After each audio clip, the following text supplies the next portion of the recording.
तेरा रंग चढ़ा हम पे, किसी और के मन के रंग की चाह नहीं। तुमको पाके इस जीवन की अब तो कोई दूसरी चाह नहीं। तेरे नाम के पागल हैं, हमें दुनिया की कोई परवाह नहीं। अगर रंगना है तो रंगो प्रभु के नाम में।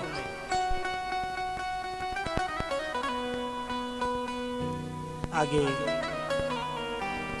वही फल लाए और अपनी धुंधली को दिया। धुंधली ने विचार किया कि मैं ये फल खाऊंगी, मेरे संतान होगी, पेट बढ़ेगा, मेरे को कमजोरी आएगी, संतान पैदा होगी, नंदा आएगी, उसको दान दिया जाएगा, कुछ दावत करेंगे, धन खर्चा हो जाएगा।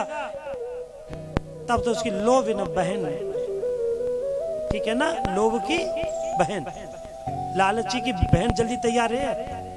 अगर कोई पुण्यदान कर रहे हो ना, कोई पुण्यदान करने को तैयार हो, या किसी पंडित जी को ठीक ठाक दक्षिणा दे जा रही हो, तो कहा क्यों मैं तेरा फायदा करवाऊं, इतना दे दे, मैं तू चिंता मत कर।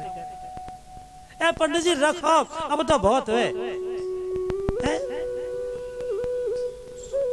ये लोभ की बहन है। लेकिन जो लोभ की बहन बनते हैं ना, उनकी आंख फूटती है, कनेटा बनता है।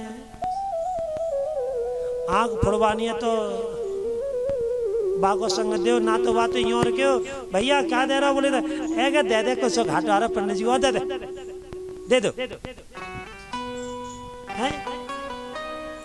लेकिन पंडित जी करो करो काम, तुम्हारे से हाथ ना आए होते तो दे दे, तो झूठी किस्म घारो पंडित जी की, तेरा बुरा होएगा। कभी भी ऐसा नहीं कहना चाहिए। और वैसे तो शास्त्रों में ये लिखा है कि ब्राह्मण को बिल्कुल प्रसन्नता के साथ घर से विदाई करे, उसकी प्रसन्नता के साथ। अगर वस्त्र दे ब्राह्मण को तो ऐसे वस्त्र दे जो ब्राह्मण लालायित हो जाए।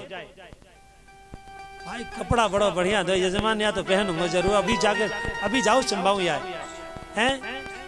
कभी ऐसा वस्त्र मत देना ब्राह्मण को जो तुमने तो दिया और वहां न जाके फेंक दे, किसी काम का नहीं। तो तुमने दिया न दिया बराबर पाप के भागी और बन गए। ब्राह्मण को या संत जो भी दो, वो तुम्हारी श्रद्धा है, मैं ज्यादा दबाव नहीं दूंगा, लेकिन हाँ दबाव इतना ही दूंगा कि अगर ब्राह्मण को दान देना है तो ऐसा दान दीजिए जो ब्राह्मण जो है लालायित हो जाए उस तुम्हारे दान पर, वही दान तुम्हारा सर्वोपरि होगा। अब अपने तो पहने 500 रुपए मीटर के, दे दे ना पंडित जी को, देनो ने 50-60 रुपए मीटर को दे दे, देनो ही तो पंडित जी है। पंडितों का इतना वो समझ लो तुमने, जो वो पहने वहां को मन आएगा। अरे उसका भी तो मन है अच्छा पहनने का है।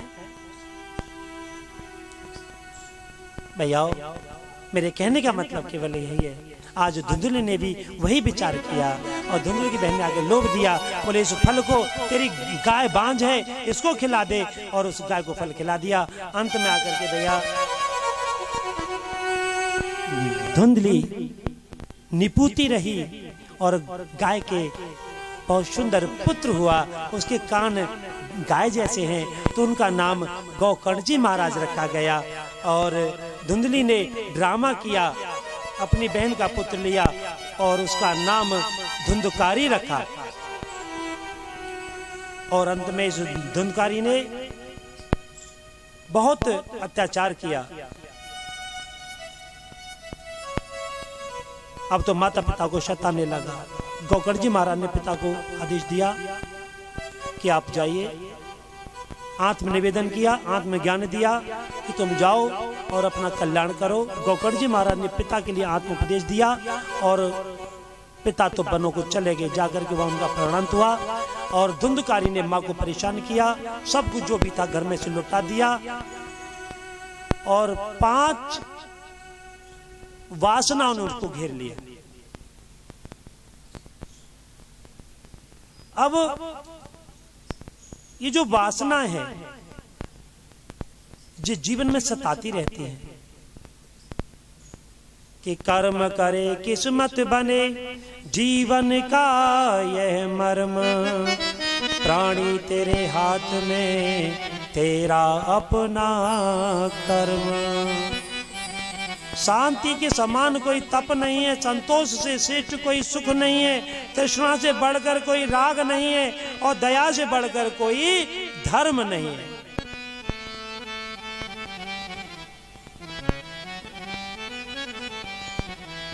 और अंत में उस 5 वेश्याओं ने उस धुंधकारी को मार डाला। और वो ऐसे नहीं मरा, उसके मुंह में गरम गरम अग्नि कोयले डाले गए। अब ये कोयले जानते क्या है?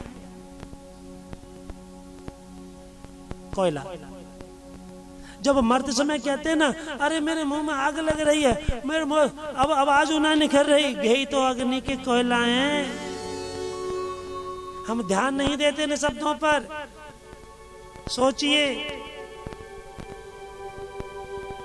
किसी किसी के मरते समय मुंह से झाग निकलते हैं, किसी का मुंह फटा रह जाता है। ये दुर्गति के कारण है। अगर अच्छे कर्मों के अनुसार आप मरेंगे तो आपका मुंह बंद होगा, आपके प्राण जब निकलेंगे तो ब्रह्मांड से निकलेंगे, आपके नेत्र भी बंद होंगे, आपका मुख भी, होंठ भी बंद होंगे। बहुत आनंद आएगा ऐसी मृत्यु में। चतुराई बुरी नहीं है, लेकिन चतुराई संसार से करो। धर्म या भक्ति या भगवान या आध्यात्मिक से कभी भी चतुराई मत करना, और करोगे तो भोगना तो पड़ेगा,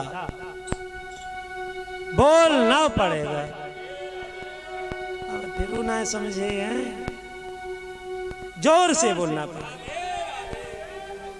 सचो भाव प्रभु से रहे, संतन सो सद्भाव।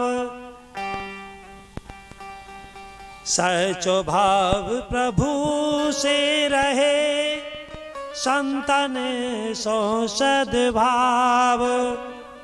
दुनिया में ऐसे रहो जैसे लग जाए ताव। बोलना पड़ेगा, जोर से बोलना पड़ेगा।